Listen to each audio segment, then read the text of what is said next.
All right. Hello, everybody. Thank you for joining us today. My name's Holly, and I'm the Community Engagement Coordinator here at Lumina. Today, for our Illuminating series, you'll be hearing about how we support veterans at the end of their life, and also a little bit about veteran services and benefits. And our guest speaker today is Molly Murphy, Veteran Service Officer for Benton County.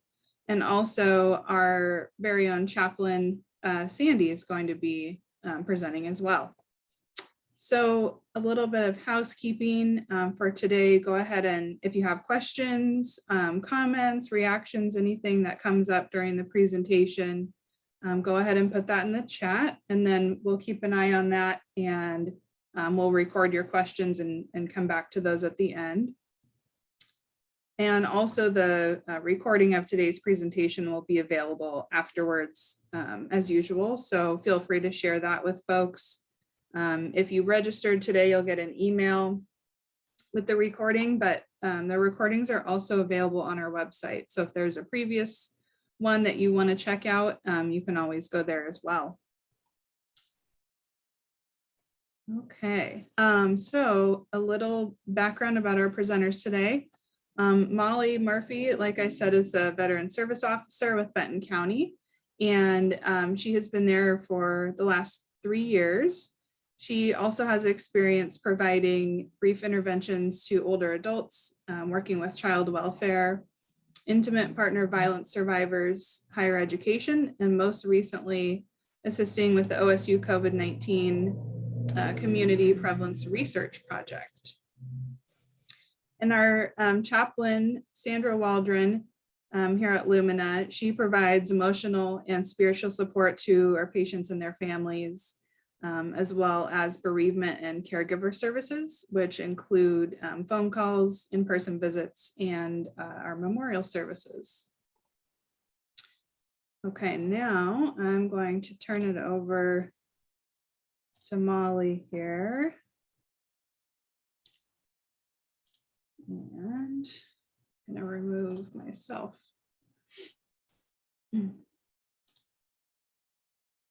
Okay, take it away.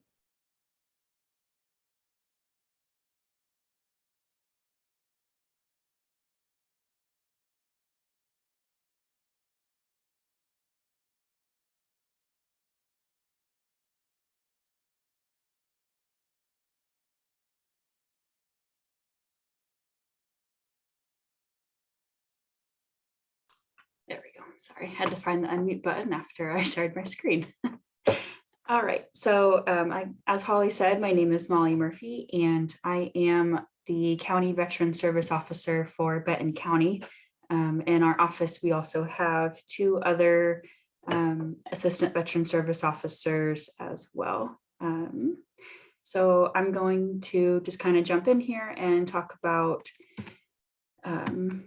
how the VA supports our veterans at their end of life. So a few objectives for today. I'm going to give a brief overview of the role of the Veteran Service Officer. We'll review some of the VA monetary benefits available to veterans. We'll review the overview of what the VA has to offer for the end of life care and benefits, some local resources, and then we'll address some questions at the end. So to start with, so County Veteran Service Officers, our main role here is to help determine, explain, and assist veterans and their dependents in applying for and receiving all VA benefits they may be eligible for.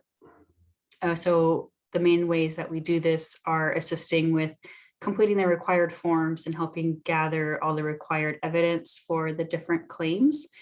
And then we also assist veterans in finding local resources to meet their needs. Another main role that we play is as an advocate for veterans and their dependents with the VA and other community resources. And then as County Veteran Service Officers, we are accredited by the Oregon Department of Veterans Affairs, and every county in Oregon who has Veteran Service Officers are accredited through ODVA. And then as well for us in Benton County, we also are nationally accredited as well. So one of the main VA monetary benefits that we assist veterans in applying for would be the service-connected disability compensation. And this is a tax-free monthly payment to the veteran for a disability or condition caused by or worsened by service. And that amount paid is determined by the disability percentage set by the VA. And so to qualify for this, the VA looks for three main things. And so an injury event or exposure in service, proof of a diagnosed issue that is chronic in nature, and then we have to prove a link between that injury event or exposure and the current diagnosis. And that's one of the main ways that us as veteran service officers help support veterans, is finding that link between the condition they are dealing with now and what happened in service. And there's 5 different ways that we can connect issues or conditions to service. The most common way is direct. So an example of that would be a veteran who sprained their ankle in basic training and now they have arthritis in that ankle. And so we're able to directly connect that injury to service.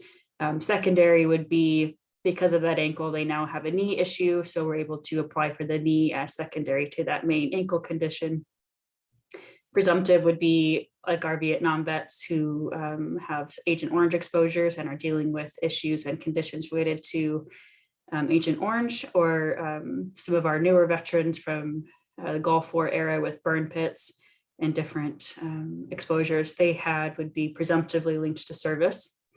Aggravated would be a veteran who injured their knee playing basketball, went into the military, and then after the military, that knee injury had worsened from the time they entered to the time they exited. We can apply for that as an aggravated condition. And then 1151 is a pretty rare pathway. And this is where like a veteran had surgery at the VA doctor left a scalpel inside of their body, and now they have some issues related to that surgery. So we don't see a whole lot of those, but occasionally we do. And the other main program that the VA has for monetary benefits is the non-service connected pension. And this is a monthly tax-free benefit to veterans who meet certain age or disability requirements and who have income and net worth limits. And currently, this changes every year. They get a COLA increase basically to the limits.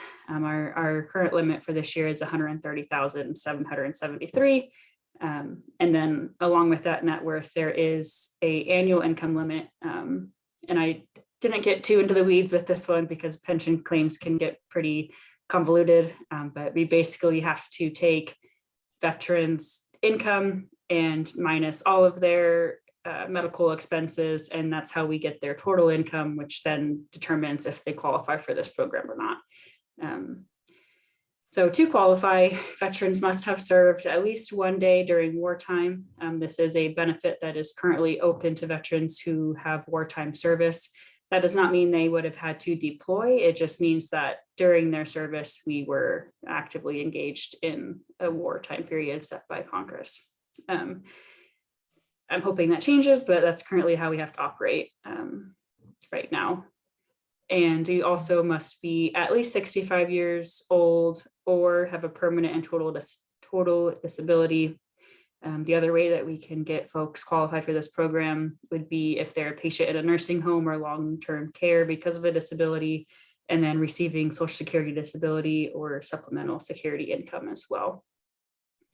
And another thing that goes along with this program that a lot of our veterans benefit from are the aided attendance and homebound status benefits. And these are for veterans who meet a higher level of care need. So housebound would be unable to leave the home due to age or disability. And then aided attendance would be if they are living in a assisted living facility. They have a higher income limit, and then they also receive a higher payment to help cover those costs of care since it's a higher level of need. And then getting into some of the end-of-life care that the VA offers on the medical side of things. All veterans who are enrolled in VA healthcare are eligible for hospice care if they meet the clinical need for service. And with hospice, there are no copays for hospice, whether or not it's provided by the VA or in a VA-approved organization. And then palliative care. Again, all veterans who are enrolled in VA healthcare are eligible for this if they meet the clinical need, but there may be copays for palliative care depending on the priority group the veteran is in for VA healthcare. We also have 2 Oregon veterans homes here that are open and available to veterans. These are run by the state, so they fall under the Department of Veterans Affairs instead of the VA. And these are open to veterans, their spouses, and parents who had a child die while serving in the military. Our 2 locations in Oregon are in the Dalles and then locally here in Lebanon. And eligibility for the homes, you must be able to pay the resident's portion of the cost of care, if any. And one benefit to applying for a service-connected disability or that income-based pension is there are reduced rates available depending on your level of disability. And then I believe if you're on pension, it's also free as well. So there are, one complaint we hear the most about veterans homes is how expensive they are. But having one of those monetary benefits kind of helps reduce that burden for veterans and their spouses. And then you have to be in need of skilled or intermediate nursing home care as determined by a physician and the VA. So if a veteran's primary care is not a VA provider, they do have to get both authorizations. And then you need to not require medical care, which the home cannot provide. And then they also have a stipulation about not having violent traits that may prove dangerous to a veteran, other residents, staff, or others. And then one of the other main end of life benefits that the VA has for veterans and their spouses and family members would be VA burial benefits. And the VA offers a burial allowance for burial and funeral costs. There's a plot allowance for the cost of the plot interment. And then they also may reimburse for the cost of transporting the veteran's remains to their final resting place. And for these benefits, there is no time limit to applying for them if it was a service-connected burial, plot, or internment. So if the veteran passed due to a service-connected disability or condition, you can apply at any point for this benefit. But if it was not a service-connected death, then you have 2 years to apply for the burial benefits. And eligibility-wise, these also get a little hairy because you have to meet certain requirements for the different benefits. So the main way to get the VA burial benefit and the highest VA burial benefit would be if the veteran passed as a result of a service-connected disability. And then if the veteran died while receiving VA care, either at a VA facility or VA contracted facility, if the veteran passed while they had an original or reopened claim for VA compensation or pension pending at the time of death, and if they would have been entitled to receive the benefits before the time of death. So that one, you would have had to basically have known that we would have been approved for these benefits had the veteran not passed to qualify for that one. The veteran died while receiving VA pension or compensation, or if the veteran died while receiving military retired pay instead of compensation. And then the amounts for these different benefits depend on eligibility. So for an example, if a death is service connected, I believe the reimbursement amount is up to $2,000.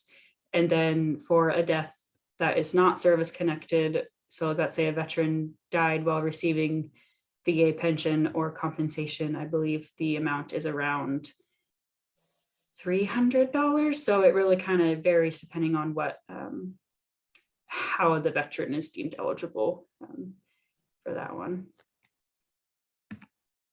The other bigger benefit that we have is the national cemeteries, and these are open to all veterans, spouses, minor children, and dependent unmarried adult children. And this is also, so like if a spouse passed before a veteran, the spouse can still be buried at the national cemetery, and then the veteran can join them later. And vice versa, if the veteran passes, the spouse can always join them later. The one stipulation to this is only one spouse is allowed. So if a spouse passes and the veteran remarries, the new spouse would not be able to be buried there if the first spouse was already buried there. The VA will provide headstones and markers and the burial flags. The Department of Defense provides military funeral honors, but the funeral director should request this on behalf of the family. And if the veteran's family chooses to have them buried in a private cemetery, the headstones and markers are also provided for private cemeteries as well at no cost. To arrange a burial at the National Cemetery, the funeral home or next of kin should contact the National Cemetery scheduling office, and they can assist with the verification process, which can take up to 48 hours to determine eligibility. And one thing the VA will also do is provide determination of eligibility prior to the time of need. So a veteran could preempt at any point and have their eligibility determined. That way, when it comes time, it's already taken care of and the burial can just go ahead and get scheduled instead of having to wait for authorization. And that is something that our office or any county veteran service office can assist with, is filling out those forms and getting the approval. And in Oregon, we actually have 4 national cemeteries. The biggest one and most popular one is the Philomath National Cemetery, which is up in Portland. And they currently have space to accommodate casketed and cremated remains. And then they also have a memorial wall. So this is open to veterans, so families of veterans who do not have the veterans' remains. If for some reason they were cremated and the remains were lost or they were scattered somewhere, you can apply to have a plaque put on the memorial wall instead. And then Roseburg is the same as the Willamette National Cemetery, where they have casketed and cremated, and they also have the memorial wall. Fort Stevens National Cemetery is the newest national cemetery in Oregon. The VA recently kind of took over running this from the Army, is who used to run it, and they currently only are able to accommodate cremated remains, as it was an active cemetery when they took over. I know that their goal is to get to a point where they are able to accommodate burials and also have a memorial wall as well. And then our last one is out at Eagle Point, and they also have accommodations for casketed and cremated remains. And then jumping into some local resources, we have the Senior Health Insurance Benefit Assistance Program, or SHEBA. They are counselors who are able to provide one-on-one counseling and monthly Medicare classes, and they operate in all 3 counties here. And I listed the phone numbers on the slides if people are interested in those. We actually are currently in open enrollment for Medicare right now, and SHEBA is taking one-on-one appointments to help people get signed up. So if you're interested in that, I would recommend calling as soon as possible, as open enrollment does end in the beginning of December, and those appointments are filling up pretty quickly. The other resource that we have locally would be the Aging and Disability Resource Connection, or the ADRC. And this is a free service that offers the public a single source of information and assistance on issues affecting older people and people with disabilities. They can provide assistance in applying for Medicaid, medical, and prescription insurance programs. And they also operate in all 3 counties as well. We also have a upcoming Sheba Medicare class. It is on this Friday from 10 to noon. It is free. It will be offered via Zoom, and it's going to cover Medicare parts A, B, C, and D, and is designed for anyone who is eligible for Medicare or new to Medicare, current beneficiaries or spouses or other relatives who would like to learn more information. And if you would like to register for that class, it is the number is listed on this slide as well. And that is our contact information. So currently our office is unfortunately closed to the public due to the COVID-19 pandemic. So we are only able to offer phone appointments, but I did list our office number on there. And then we have a general veterans email, and then my email is listed there as well. Oops, that should be Suite 201 in the address. And any sort of face-to-face that's happening for us right now is happening out of the Oregon Cascades West Council of Governments building in Albany, as that is who we fall under. So that address should say 1400 Queen Avenue, Southeast Suite 201, Albany, Oregon. And yeah, that is the end of what I have for you. So if you guys have questions at this point, I know I kind of went through that quickly. Molly, are there other staff in the office with you? Do you have an assistant or anything? Yeah, so besides myself, we have 2 assistant veteran service officers. I have Linda McMillan, who has been with us for a few years, and she actually started with the state back in 1980. So she's been around the block. And then we have Mark, who just started with us last week and is currently at his ODVA training right now. So we're getting up and running again with almost a full staff. So it's exciting. Nice. Okay. If anyone has any questions specific to Molly's presentation, go ahead and put them in the chat, because we are going to kind of switch gears a little bit with our next presenter. But one question we had was, do you know what the process is for building a veterans home? Like, does it have to be based off of the population in the area, or like why Lebanon, why the Dalles? That's a great question that I actually do not know the answer to. It's the state of Oregon Department of Veterans Affairs who does all of that. I know that in Lebanon, it is named after a local veteran who I believe was a Purple Heart recipient during World War II, and his grandson is a local contractor in the area. So I believe that had something to do with choosing Lebanon, but I'm not sure how or why they make those determinations. Yeah. Okay. Are there any other questions before we move on? I will do you prefer I put your email address or the veterans email address? I'll put it in the chat. Mine's okay. It's fine. Okay. Yeah. I'll put email in the chat, and then feel free to follow up if you have any questions afterwards. You can contact myself or Molly, or anyone here at Lumina can help you as well. So, okay. I don't see any more questions coming in, so we will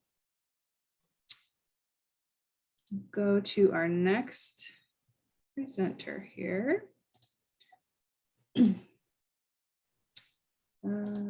Lumina. November is a very important time of the year as we celebrate our country's veterans.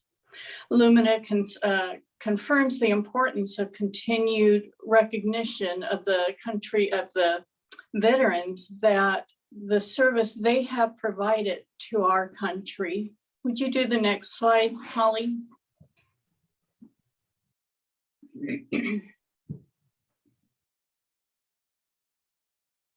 Because of this, Lumina is a proud, active partner with the We Honor Veterans program. And through their support, we offer various veterans and their families support services that we serve. Next slide. The We Honor Veterans program works in collaboration with the Department of Veterans Affairs to support the veterans. And the focal point of this program includes respect, compassion, and gratefulness for the service a veteran has provided to our country. And our goal is the recognition that each veteran and their families have unique individual needs. And through this recognition, we are better able to support these needs, working towards a more peaceful death. Next slide. So to be able to give this appropriate veteran care, Lumina strives for what's called a veteran-centric care. This type of care can surround a veteran and their families with the best care possible for them. This can include improving knowledge of available services and benefits the veteran is entitled to, understanding the unique needs that veterans may face at the end of life, and how to support family members as well of the veterans that are facing end of life. But in a similar vein, as the veterans and the families have provided service to the homeland, we at Lumina see it as our sacred privilege to seek ways to honor their service by collaborating with other organizations and community partners to serve them in their time of need. So for example, we can do presentations such as this one.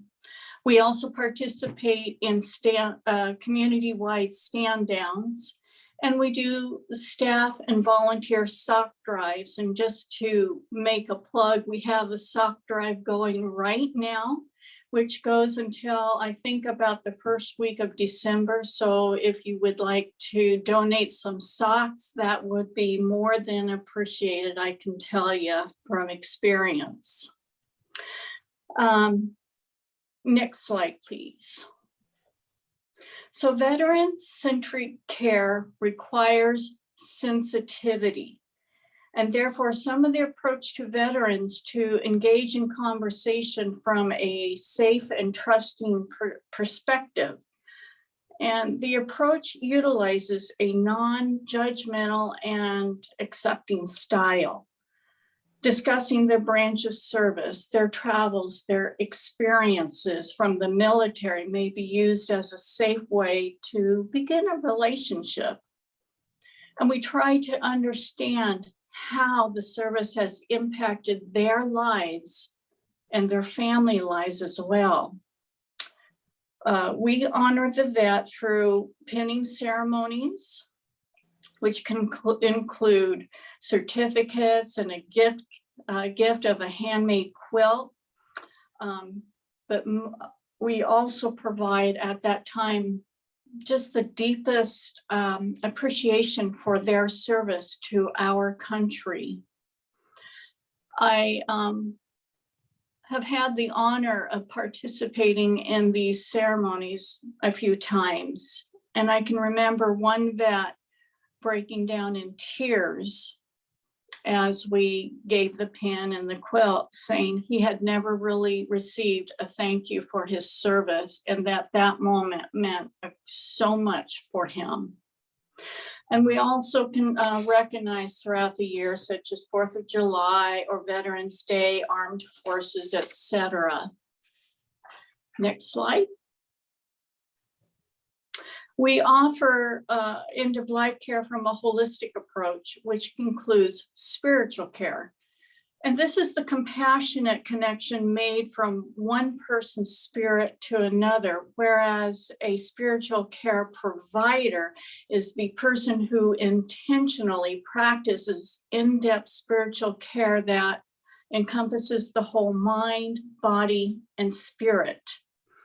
And Lumina's Hospice Foundation is the recognition of the whole person, and chaplains are usually the ones who offer the spiritual piece of a team approach. Next slide. So the spiritual approach utilizes a set of tools that assesses for a person's belief. Everyone, believe it or not, everyone has a faith or a belief. For instance, if you're in a hospital on the hospital bed and you're all alone, you can have faith that nurse is going to come into that room and come do something. Next slide.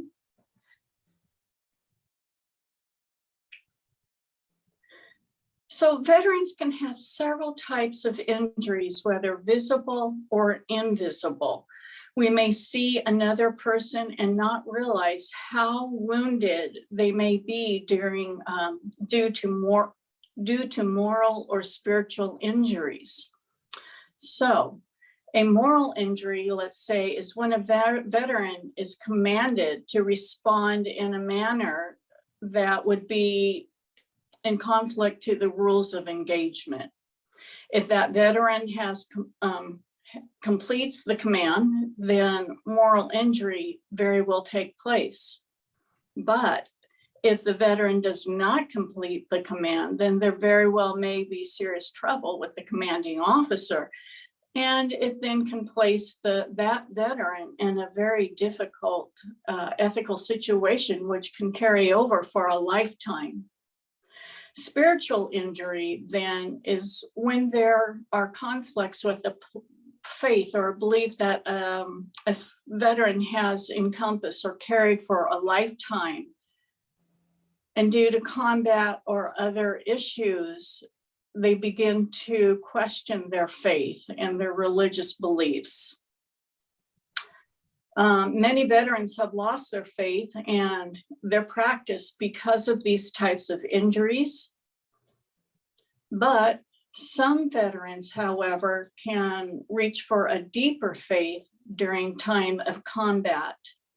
Both of these types of injuries can happen through action or by witnessing, and they can also blur over into PTSD. Next slide. And like I said, both moral and spiritual injuries are invisible. Many veterans are emotionally wounded, but yet may not let it show. And this can impact their lives and all those who surround them. And ultimately, if the injury is not resolved or reduced, it can have major impact at end of life and upon the dying process. Next slide.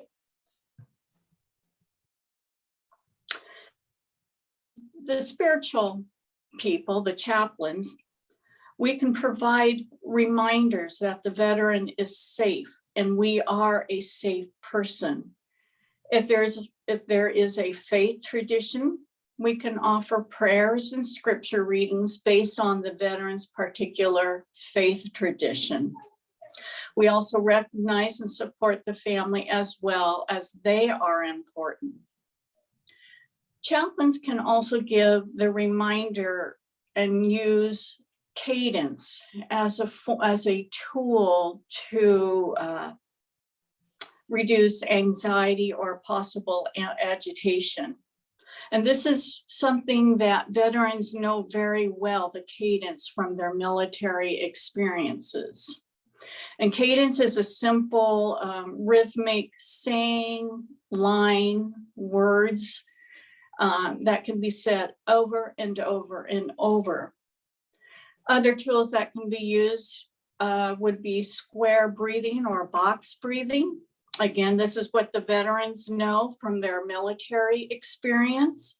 And both of these simple ways are ways to redirect the brain and hopefully reduce anxiety or the agitation.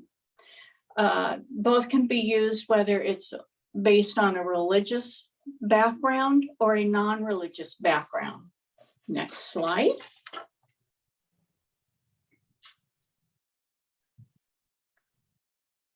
So both spiritual and moral injury can lead to what's called spiritual pain.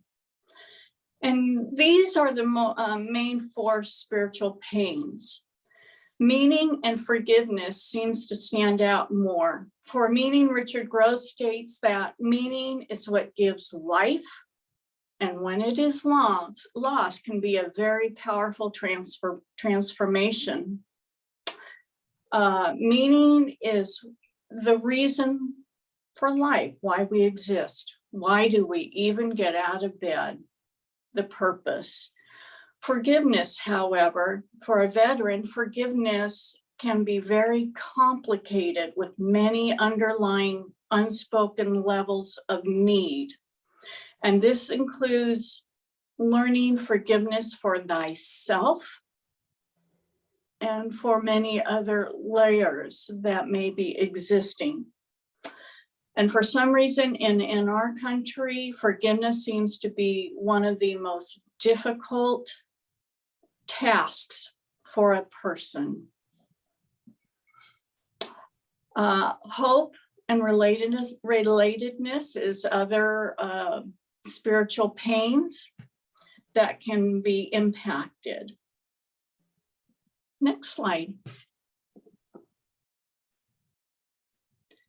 So Dame Cicely Saunders wrote, "You matter because of who you are, and you matter to the last moment of your life. We will do all we can, not only to help you die peacefully, but also to live until you die." And here I'd like to think that she is saying each person is unique to the end of their life. Each person is a living, breathing being that has a right to total respect until they take that last breath. Next slide. So again, on behalf of Lumina, I wish to say thank you for being here today and in honoring our veterans. And at this time, we would like to open up for any questions or comments, thoughts.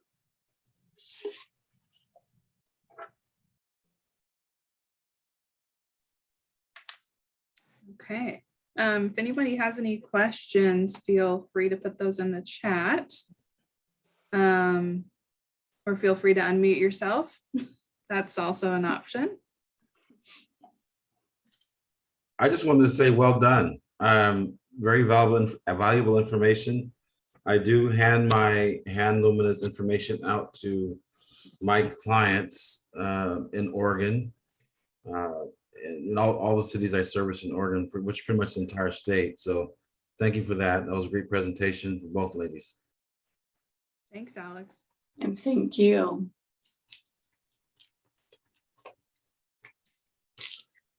Okay, if there are no other questions, we will let you all get on with your days. Thank you guys for being here. Wait, hold on. Never mind, go ahead, Holly. Okay, yeah, let me know if someone else gets a message in the chat. Okay. So that concludes our presentation today, and just wanted to say thanks to our presenters. And as I mentioned earlier, we'll be emailing and posting this presentation probably later today or tomorrow, so keep an eye out for that. And then we will not be having an Illuminating series in December. So we will see you all next year in January. And I just want to say thanks for being here today, and happy Thanksgiving and happy holidays to you all.